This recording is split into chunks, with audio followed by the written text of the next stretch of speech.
A foolish consistency is the hobgoblin of little minds, adored by little statesmen and philosophers and divines. If a man does not keep pace with his companions, perhaps it is because he hears a different drummer. A different drummer. And now, coming to you from dead center on your dial, welcome to Risk Parity Radio, where we explore alternatives in asset allocations for the do-it-yourself investor. Broadcasting to you now from the comfort of his easy chair, here is your host, Frank Vasquez. Thank you, Mary, and welcome to Risk Parity Radio. If you are new here and wonder what we are talking about, you may wish to go back and listen to some of the foundational episodes for this program. Yeah, baby, yeah! And the basic foundational episodes are episodes 1, 3, 5, 7, and 9. Some of our listeners, including Karen and Chris, have identified additional episodes that you may consider foundational. And those are episodes 12, 14, 16, 19, 21, 56, 82, and 184. And you probably should check those out too, because we have the finest podcast audience available. Top drawer. Really top drawer. Along with a host named after a hot dog. Lighten up, Francis. But now onward, episode 438. Today on Risk Parity Radio, we're just going to do what we do best here, which is attend to your emails. Well, I could have told you that. But before we get to that, I wanted to remind you we are in the process of collecting comments to revamp our website. Just clap! With our good friend Luke from Quebec, who is working on it. We have top men working on it right now. Who? Top men. And we have posted an alternative website, so if you go to www.riskparityradio.com and go up to the top right and click on Alt Site, you'll go to the alternative website, which is in demo mode. And if you would take a look at that, and if you have comments on that, we'd appreciate receiving them. Please send the comments to the email, frank@riskparityradio.com. That's frank@riskparityradio.com. We're currently collecting all the comments, and we'll go through them in August and then revamp the website. Okay, team, let's get to work. Can we fix it? Yes, we can! But now, without further ado... Here I go once again with the email. And... First off, we have an email from Brian. Hey, Brian, care to place a wager? And Brian writes... Hi, Mary. I sent the below through the web contact portal, then realized an email would be more appropriate. Thanks for all you do. Mary, I need your hugging. Hello, Uncle Frank. I just made my donation to the Father McKenna Center and a match to a similar organization in my hometown. Yes! I recently discovered you on the Afford Anything podcast. Thanks for your diligence in educating us all on the importance of risk parity in decumulation portfolios. My wife and I are 60-ish. She just retired, and I will be working another 2 years until our son finishes college and we can downsize from our California-sized mortgage. We started decumulation this year at a conservative 3.8%. We would like to transition ASAP to a golden ratio style portfolio. Our current assets are primarily in pre-tax tax accounts using several different Merriman portfolios, a U.S. 4 fund and worldwide all value with a 70-30 allocation. We have plenty of cowbell, but no gold or alternative investments. We need to rebalance to more LCG, gold, and alternatives. I can manage most of this and have started rebalancing to some managed futures, DBMF, LCG from LCV, REITs, and utilities. We have enough cash in these accounts to cover the next 1.5 to 2 years. The issue I have is gold. I love gold! Since gold is a store of value rather than an appreciating asset, and with its current highs, I hesitate jumping into it for fear of getting OG, over gold. But I'm the OG and I bust back, boom, boom, bust back, boom, boom, pillar cat, boom, boom. Consider queuing OG over gold from the movie I'm Gonna Get You, Sucker. While I understand market timing can be futile, are there other assets or funds we could consider transitioning into until gold is stable and hopefully at a more reasonable price? Thanks, OG Brian. Cause of death looks like OG. Over gold, yeah? Any signs of foul play, Randy? No, sir. Looks like a case of just too many gold chains. Well, first off, let me thank you for your donation to the Father McKenna Center. As most of you know, we do not have any sponsors on this program. We do have a charity we support. It's called the Father McKenna Center, and it serves hungry and homeless people in Washington, D.C. Full disclosure, I am on the board of the charity and am the current treasurer. But if you give to the charity, you get to go to the front of the email line. And we are currently running a campaign called the Top of the T-Shirt campaign that goes along with our Walk for McKenna that we described in episode 426. And it's a matching campaign because one of our listeners, Matthew 63, has put up $15,000 in matching funds. So there are two ways to give. You can either go to the website, the Father McKenna website, I'll link to in the show notes, go to their donation page and donate online. If you do that, put a little note in the comment box that it is related to Risk Parity Radio. Or you can go to the website, www.riskparityradio.com, go to the support page, and you can become a donor on Patreon, which is our monthly donors. Either way, I'll move you to the front of the email line. And all of the emailers today are donors. And so they are all at the front of the email line. Top drawer. Really top drawer. And just so you're aware, if you're not at the front of the line is about 2 months long right now. It's like you're unraveling a big cable knit sweater that someone keeps knitting and knitting and knitting and knitting and knitting and knitting and knitting. I do plan to answer all of the emails of substance, but we'll get to them in due course. I've officially amounted to jack you squat. Now moving to your question. You're wondering about market timing gold. Yeah, well, I probably wouldn't try to do that. Your crystal ball can help you. It can guide you. Because the way I look at portfolios and what we're doing here is I think of it in terms of not months or years, but in terms of decades. And so to me, it really doesn't matter whether you get into gold now or get into it within the next 2 years or something. If that's easier for you to stomach, then I would go ahead and put it on some schedule and build it out to what you want it to be. Or perhaps you could buy half of it now and then build out the rest as you go. The truth is that we don't know what gold is going to do in the next few years. Forget about it. Some decades it has gone nowhere, and other decades it has gone up fivefold. That's the fact, Jack! That's the fact, Jack! Particularly the earliest decade of this century. At the moment, it seems to be negatively correlated with both stocks and bonds, which seem to react negatively whenever there's talks of tariffs, whereas gold acts positively. But that's just the current environment. Overall, it tends to go up and to the right, but not in any linear manner. You're insane, gold member! And that's the way, I like it. So there is really no predicting it. It is about as stable as it's been in the past few months, in that it's in this kind of trading range between $3,000 and $3,500. And it's possible it could break either way. And I suppose we could ask our crystal ball what it thinks gold will do next. Now, the crystal ball has been used since ancient times. It's used for scrying, healing, and meditation. But you know what our crystal ball always says. We don't know. What do we know? You don't know. I don't know. Nobody knows. So my suggestion is that you move into it in an orderly fashion, and whether that's right away or over a relatively short period of time, like 1 to 2 years, it's going to be a coin flip as to whether that was the best choice or not. You can't handle the gambling problem. I do expect it'll be higher than it is right now in 10 years, though. If only because the dollar is a depreciating asset. So hopefully that helps. Thank you for your donation, and thank you for your email.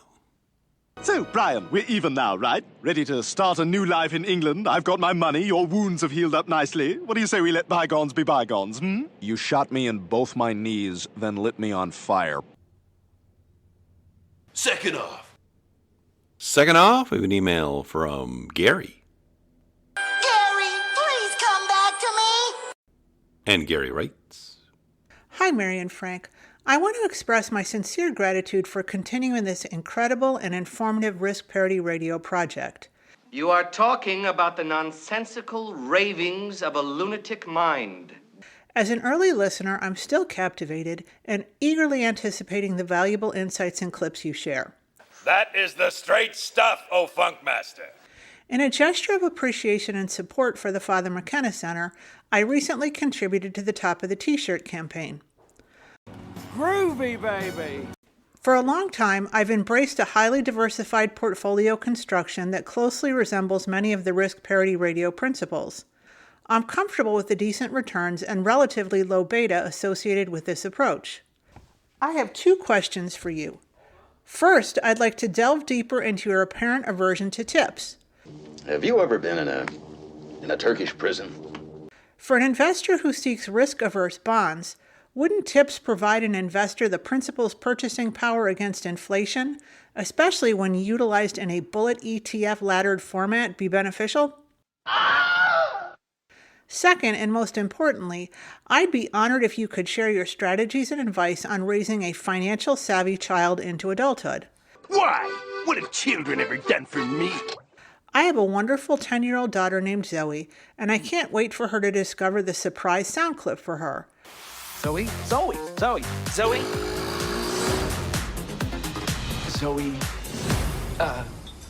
What's your last name again? I'm eager to gather the best resources and take the necessary steps now and in the coming years to foster her financial comfort and acumen. Thank you once again for your time and consideration. Best regards, Gary. Gary! Oh, Gary! So, did you hear any of that, or do I have to repeat myself? Meow. Well, thank you also for being a donor to the Father McKenna Center and our Top of the T-shirt campaign. And I'm glad you're an early listener and are still enjoying the podcast. Gary!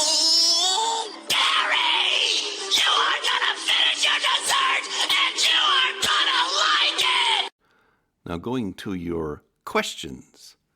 First, you asked about tips. We haven't talked about these much in a long time. I want you to be nice until it's time to not be nice.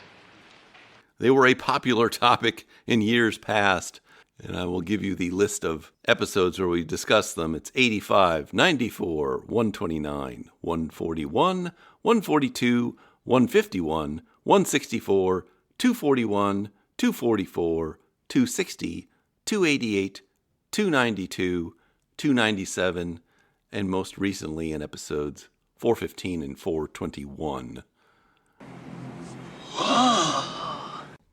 And I'll summarize this for you briefly. And this also was alluded to in an article by William Bernstein, that tips really do not have a good place in a diversified portfolio if you are talking about portfolio construction. Forget about it. Because they don't do anything well. You had only one job. They really don't in terms of protecting a portfolio from anything. First of all, they're bonds. That's the fact, Jack! That's the fact, Jack! They're not going to be great inflation fighters if they're bonds. They're just not. And they weren't in 2022. TIPS funds went into the toilet with the rest of the bonds. And it's gone. Poof. Go look up LPTZ if you don't believe me, or TIP. Because the truth is, the only thing they're preserving you from in terms of inflation is if you are comparing them to nominal bonds or to cash. And in fact, if you compare a tip with a nominal bond, it is a bet. Because a nominal bond has an estimate of future inflation built into it. That's the difference between the stated rate of the tip and the stated rate of the nominal bond. So if you take those two things, if inflation is more than the nominal bond would suggest in the next period, the term of the bond, Yes, if inflation is more than that, then the tip would be better off. If inflation is actually less than what the nominal bond would have predicted, then you are worse off. Under no circumstances, though, does that protect any portfolio, a large portfolio, from inflation. That's not how it works. That's not how any of this works. If you want to protect a portfolio from inflation, get the assets that actually do that job and stop pretending that tips do a job that they do not do, they haven't done, and I don't care how many people say, oh, well, tips are going to help you with inflation. No, they're not. They haven't done that in the past, and they're not going to do that in the future.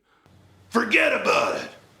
If you want to protect a portfolio from inflation and has something that outperforms, doesn't just keep up, outperforms during inflation, you need something like managed futures or commodities or certain kinds of value-tilted stocks like energy stocks or stocks that invest in things like property and casualty insurance companies that can pass inflation to their customers. And if you want to know how tips do it in deflationary environments, they can be really terrible in that environment too. In 2008, the main tips fund, TIP, went down 10%, whereas nominal bonds were up 10%. So they completely blew it as far as being a good bond was concerned. That's not an improvement. So I have to ask you, if you're putting this in your portfolio, what do you think they're doing? Are you just lying to yourself? Show me some data that shows that they're actually going to do what you say or your friend or whoever you're listening to says they're doing. Because to me, that's a symptom that that person really doesn't know what they're talking about with respect to portfolio construction. They're not relying on data. They're relying on some theory in their head. As you can see, I've got several here. A really big one here, which is huge. So if you're talking about simply tips protecting against inflation compared with cash, and that's all you're talking about, that is really all you're talking about. Okay, yeah, you win. But you're not supposed to be holding that much cash. Hello? Hello? Anybody home? Huh? Think, McFly, think. If you're holding that much cash, you have a different problem. You have a cash drag. Stop holding so much cash and buy something else that actually can protect a portfolio from inflation. And it isn't going to be tips. Now, what are they actually good for? They are good for a specific role.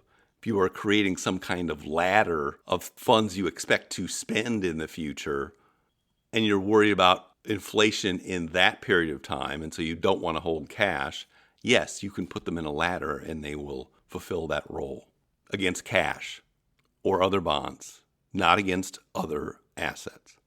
So if you want to have a bullet ETF laddered format or a laddered format of tips, my question is, what do you want that for? What do you really want that for?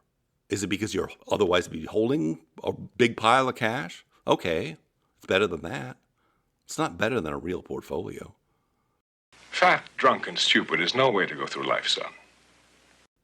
So unless you're holding it for a very specific purpose and you are comparing it to something like other bonds or cash, it does not have a good role in a portfolio because it's not a very good bond and it's not a very good inflation fighter. You need somebody watching your back at all times. If you want something to do those jobs, you need to pick something else that actually does the job and doesn't pretend to do the job or just does the job in a commercial on TV. Removes embarrassing stains from contour sheets. That's right. And it entertains visiting relatives. It turns a sandwich into a banquet. Tired of being the life of the party. Change your shorts, change your life. Change your life. Change into a 9-year-old Hindu boy. Get rid of your wife. That walks your dog. And it doubles on sacks. Doubles on sacks, you can jump back, Jack. See you later, alligator. See you later, alligator. And it steals your car. It gets rid of your gambling debts. It quits smoking. It's a friend. It's a companion. It's the only product you will ever need. All right, your second question. Strategies and advice for raising a financially savvy child into adulthood. Zoe. Well, my first advice is be careful because you have to approach different children differently. Some children are really interested in things like money and numbers and stuff like that. I'm out making some sweet moolah with Uncle Rico. And other ones just aren't. And they may become interested in different things at different ages. When she's old enough, I would open her up a teen account at Fidelity, I think is what they call it now.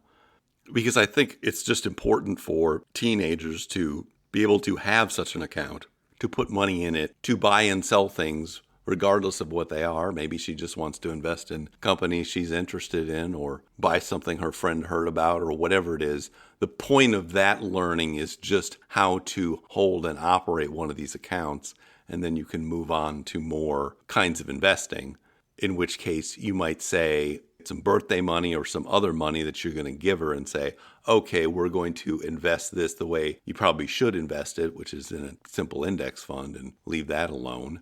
Or a couple of index funds and leave that alone. And then you can have the rest of it and you can buy whatever you want. Just seeing the reaction to them with that is interesting because some of them don't want to touch it. Other ones are interested in buying and selling all kinds of things. And some of them just want to get the money out and buy something with it. But you don't know what you have until you try it out, if you will.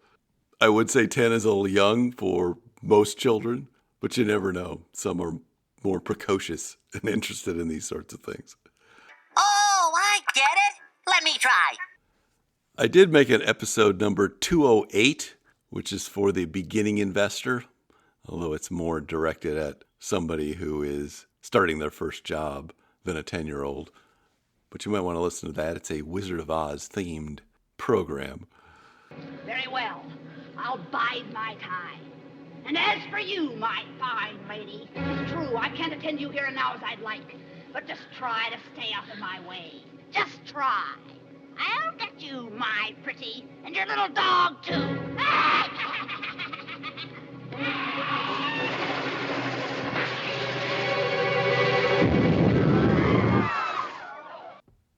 It will be important for her to learn about earning money at some point. That is also very difficult for a 10-year-old, but to the extent she can earn money, then you can open a Roth IRA for her, and every time she earns $100 a year or $1,000 a year or whatever it is, you can take $1,000 of your own money or whatever she made and put it in this Roth IRA, which also encourages children to start earning money. All we need to do is get your confidence back so you can make me more money. Because basically you're getting a 100% parent match for it. But if you talk to her a little bit about it and she really doesn't seem that interested, that's okay. Just let it rest. Come back to it next year. She has plenty of time. It doesn't take that long to learn this stuff. You know, it's interesting if you listen to interviews of J.L. Collins, who wrote The Simple Path to Wealth. He said that he just pushed way too hard on this too early and really turned his daughter off to it, which led him then to write The Simple Path to Wealth, knowing, well, if she's not going to listen to me now, maybe when I'm gone, she'll at least have this to read, and then she'll know what I had to say about it. There is a relatively new book out called Once Upon a Fi by Paul and Amanda Mollenkopf. I'll link to that in the show notes. It's little fairy tales oriented towards monetary things. It's time for the grand unveiling of money! I have not read it. It may be a little bit below her grade level, but you never know. You could see whether that sparks an interest too. The one thing she probably does need to learn around this time is the concept of buyer's remorse. So make sure that she's got a little money that she's allowed to spend for herself. And when she wants something, she can buy it. And then maybe think later on, maybe it wasn't worth the money. Because you want children to learn that lesson very early with small amounts of money so that they're not learning it when they're in their 20s and they are being conned into buying expensive items that they really don't want or don't need. But really the only way to learn that is by actually having spent the money and then realizing that you didn't want that thing and now you don't have the money for something else. So if she doesn't have any money of her own right now, make sure you get some into her pockets. What has he got in his pockets? There are many other techniques for raising financially savvy children, some of which work well for some children and don't work well for others, has been my experience. One of them is you can set up the bank of mom and dad where they get some money and then they give it to you as a savings bank and you give them some amount of interest. Usually you set it relatively high, like 10% or something like that, so they can experience it growing. And there are others, but I'm afraid I don't remember all of them since I'm not very much of an expert on this topic. Inconceivable! So those are some ideas in a random order. Hopefully that helps at least a little. Thank you for your donation, and thank you for your email. Gary, if only I could see you one more time, so I could tell you how much I love you. If only I could hear you meow one last time. Meow. Yeah, like that. Last off. Last off, I have an email from Rob. No way. And Rob writes, Thank you and Mary for hosting the show. I found your podcast just after retiring last year at 58 and have found it extremely helpful. I just listened to episode 436 and think this is one of the best shows and should be added to your required shows for new listeners. You are correct, sir, yes. 85% of my portfolio is in tax-deferred accounts invested in treasuries and investment-grade corporates. With the rest of my portfolio in taxable accounts with substantial unrealized capital gains, I have an issue. I am stuck with too much equity exposure and want to shift from my current 70% equity to 60% and increase my exposure in GLD and DBMF from 5% to 15%. But the tax pain, I would sell mostly VGT as I am way over concentrated on large cap tech.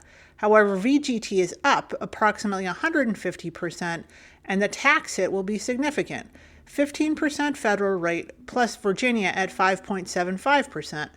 I could sell some other investments, but they are up approximately 100%. The combination of the tax hit and GLD's recent run-up in OX has me frozen. Any advice? Also, I donated to the Father McKenna Center through Fidelity just now. Thanks, Rob from Richmond. What, guy in a suit? No! It's a tax collector! Hey there, SpongeBob! Well, thank you for also being a donor to the Father McKenna Center, Rob. As for your question, yes, I'm taking it that you have all of your taxable accounts invested in these equities and you don't have any equities in the tax-deferred accounts. Because obviously, if you had equities in the tax-deferred accounts, you could just sell those and buy the gold and DBMF in there. And with respect to DBMF itself, you probably do want to have that in a retirement account because it pays ordinary income. Because there are no tax consequences for selling equities in a retirement account. But there are a couple things you can do even in a taxable account. One would be to look at the tax lots, because you are not required to sell the oldest lot first, even though that's what it will do automatically. You need to work with your brokerage, but they generally have a way of identifying which lots and when you purchase them. And so the lots you are looking for are the ones that are at least a year old to qualify for long-term capital gains tax treatment, but not much older. And those will not have gains of 100% or 150%. They'll only have gains for what the past year was. And so the tax hit on those is not going to be that great at all. So if there are a series of those that you can sell now that are, say, a year old to 2 years old or 3 years old, that's how I would approach it in the first instance. The other way of approaching it is also, if you have new money going in, just use that to purchase the new assets.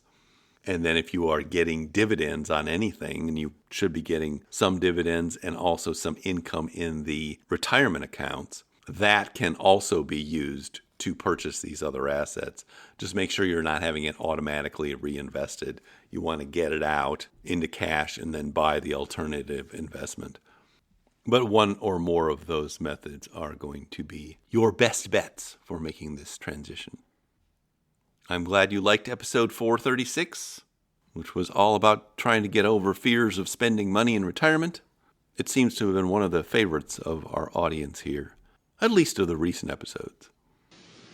Change it all. And it starts as simple as an apple a day. It starts as simple as the first book of your new library. It starts as simple as the first journal that you get, and make the first entry that when people see it will say, this is the beginning of a study of a serious student. Look, they've committed themselves to a whole new journey. I'm asking you to do that. But what's easy to do is what? Easy not to do. But walk away from the 90%. Don't go where they go. Don't do what they do. Don't talk like they talk. Develop you a whole new language. Be part of the few. Guess when I went and got this little book? Guess when I went and got it? The same day I heard about it. I went and got it. Somebody says, well, Mr. Rohn, does that make you different than most everybody else? And the answer is yes. Somebody says, well, why is that? We don't know. What do we know? You don't know. I don't know. Nobody knows. All we know is some get the spark and say, I'm going to change my life. I'm going to change my health. I'm going to change my relationship with my family. I'm going to change everything. And if it starts with an apple, if it starts with a walk around the block, if it starts with a book, if it starts with a journal, whatever it starts with, I'm a candidate. I'm ready to go and change my life. I invite you on that journey. Once you look back on it, you will never turn back. You'll never go back to the old ways and the old language and the old neglect. Never. And hopefully that helps. Thank you for your donations. And thank you for your email. But now I see our signal is beginning to fade. Looks like this weekend we'll be having a rebalancing episode, which we do once a year. We rebalance the first 4 sample portfolios. Boring! So we'll be going through that, and I'm not sure we'll have time for emails, but if we do, we will put in some more donor emails because we've got a few more lined up here. In the meantime, if you have comments or questions for me, please send them to frank@riskparityradio.com.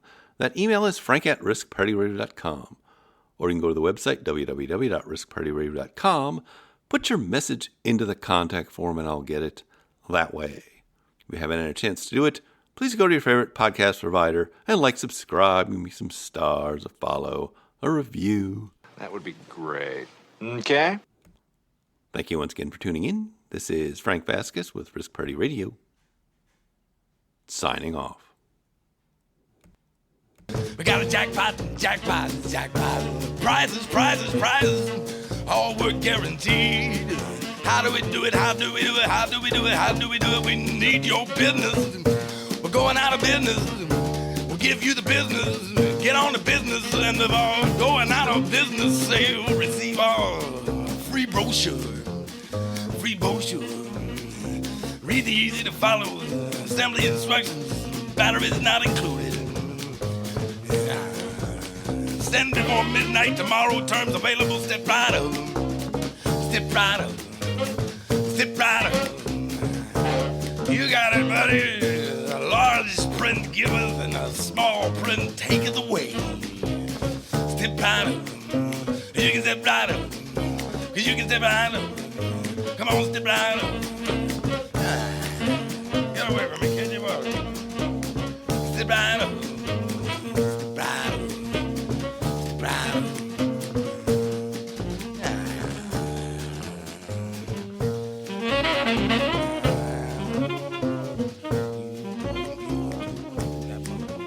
Come on, come on, come on. Come on, come on. Step right up. You can step right up. Come on, step right up. Come on, step right up.